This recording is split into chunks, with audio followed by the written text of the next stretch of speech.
Bugungi kunda nega kelinlarga tosh otilyapti? Chunki kelinlar slabый звено.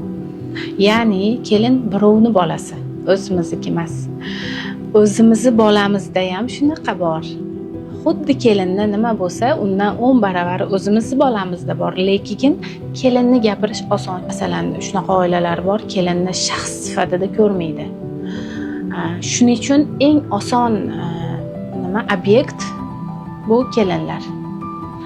Xiyonat qilgan ham kelin, kinoda yomon rolda ham kelinga qo'yishadi. O'sha siz aytmoqchi Vaynda ham kelin shunaqa. Agar shu narsani har bitta ota-ona, har bitta qaynona, qaynota o'zini farzandiga qaragandek qaray olsa edi, shunaqa kelinga tosh otilmasdi va bizi jamiyatda ongimizda shunaqa o'rnashib qolganki, o'sha kelin shaxs sifatida ko'rilmaydi. Ya'ni bo'laveradi kelinga, birovniki-yu, birovni bolasi-yu degani uchun har doim hamma joyda kelin bo'lib chiqadi.